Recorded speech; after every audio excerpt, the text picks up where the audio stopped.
अव्यय है। तीसरा वाक्य देख लेते हैं।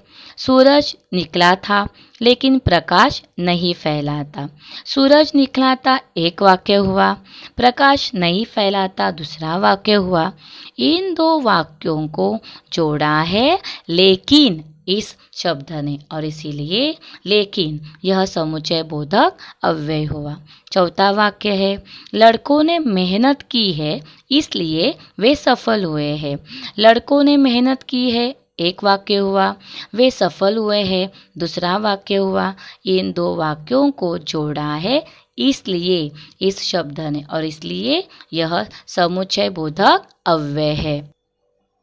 तो बच्चों, और, अथवा, किंतु, परंतु, या, बल्कि, कि, इसलिए, क्योंकि, अपितु, अन्यथा, तथा, अर्थात, नहीं तो, ताकि, जो कि आदि समुच्चय बोधक अव्यय है। अब हम जो अव्यय के भेद अब तक जो देखे हैं, क्रिया विशेषण अव्यय, उसके बाद संबंध बोधक अव्यय, समुच्चय बोधक अव्यय। अब चौथा हम अव्यय देखते हैं विस्मयादि बोधक अव्यय, जिसे इंग्लिश में कहा जाता है इंटरजेक्शन। उसकी परिभाषा देख लेते हैं। जिन अव्ययों का संबंध वाक्य के किसी शब्द से नहीं होता, परंतु जो अव्यय केवल वक्ता के आनंद, भय, हर्ष, शोक, तिरस्कार, घृणा आदि भाव सूचित करते हैं, उन्हें विस्मयादि बोधक अव्यय कहते हैं। उदाहरण के माध्यम से अब हम विस्मयादि बोधक अव्यय को समझ लेते हैं। पहला उदाहरण है, हाय यह क्या हो गया। अब इस वाक्य में हाय यह विस्मयादि बोधक अव्यय है। अब इस हाय शब्द का वाक्य के साथ कोई संबंध नहीं है। सिर्फ हाय यह शब्द जो है वक्ता का जो भाव है, जो मन की भावना है, उसे प्रकट कर रहा है। अब हाय इस शब्द से उस वक्ता के मन में जो शोक है वह शोक यहाँ प्रतीत होता है, और इसीलिए हाय यह विस्मयादि बोधक अव्यय है। दूसरा उदाहरण, वाह कितना सुंदर है ताजमहल। अब यहाँ वहाँ यह विस्मयादि बोधक अव्यय है।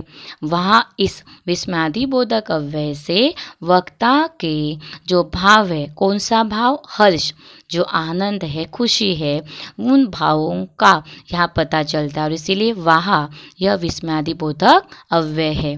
तीसरा उदाहरण देख लेते, छी छी कितनी गंदगी है।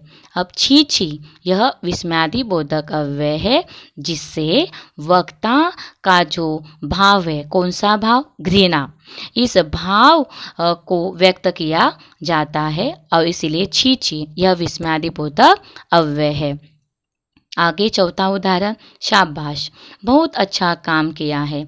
शाबाश यह विस्मयादि बोधक अव्यय है, क्योंकि शाबाश इस शब्द से वक्ता के जो भाव है, कौन सा भाव, प्रशंसा का भाव व्यक्त होता है, और इसीलिए शाबाश यह विस्मयादि बोधक अव्यय है।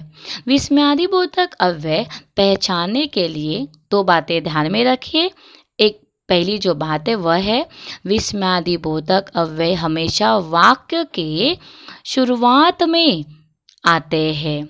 देखिए हाय, वाह, छी छी, शाबाश वाक्य के शुरुआत में आए हुए हैं।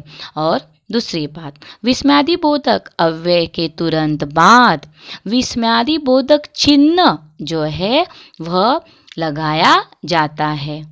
तो यहाँ हमने बच्चों अव्यय के 4 भेद जो है वह सीख लिए हैं। अब हम आगे बढ़ते हैं। बच्चों अव्यय के जो 4 भेद हमने सीखे हैं, तब उन अव्यय शब्दों का जो हमने यहाँ जानकारी उनकी ली है, अब उस जानकारी के आधार पर जो स्वाध्याय दिया जाता है या जिस प्रकार के प्रश्न परीक्षा में दिए जाते हैं वह हम देखेंगे। प्रश्न इस प्रकार दिए जाते हैं, निम्नलिखित अव्यय शब्दों का वाक्य में प्रयोग कीजिए। अब यहाँ शब्द दिया है की ओर इस शब्द का वाक्य में प्रयोग करना है। वाक्य बनाया है, बालक चांद की ओर देख रहा है। अब बच्चों इस वाक्य के लिए आपको 1 अंक मिलेगा। तो आपको यह वाक्य ऐसा बनाना है कि जिसमें की ओर इस अव्यय शब्द का प्रयोग होगा। और दूसरा उदाहरण देख लेते हैं। लेकिन यह अव्यय शब्द है जिसे हमें वाक्य बनाना है।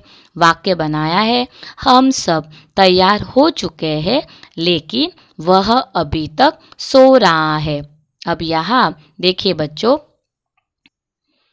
वाक्य हमने बनाया, हम सब तैयार हो चुके हैं लेकिन वह अभी तक सो रहा है। यहाँ हमने जो वाक्य बनाया है उसमें लेकिन इस शब्द का प्रयोग किया गया है। इस वाक्य के लिए आपको 1 अंक मिल जाएगा। तीसरा शब्द है अचानक। वाक्य बनाया है, अचानक बारिश होने लगी। अब अचानक क्रिया विशेषण अव्यय है तो यह ध्यान में रखकर आपको वैसा वाक्य बनाना है। बच्चों, जो शब्द दिए जाते हैं पहले आपको यह समझ लेना चाहिए कि दिया हुआ जो अव्यय शब्द है वह उस अव्यय शब्द का भेद कौन सा है, ताकि आप उसके अनुसार वाक्य बना पाएंगे।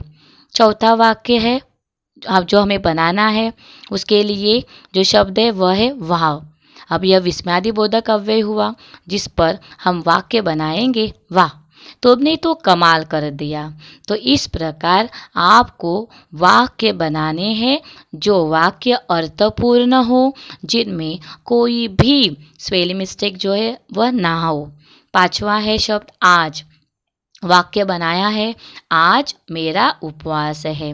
आज यह क्रिया विशेषण अव्यय है और उसी के आधार पर यह वाक्य बनाया है। दूसरा जो प्रश्न दिया जाता है वह है निम्नलिखित वाक्यों में अधोरेखांकित शब्द का अव्यय भेद लिखिए। अब वाक्य दिया है उफ, कितनी गर्मी हो रही है। इस वाक्य में अधोरेखांकित शब्द है उफ।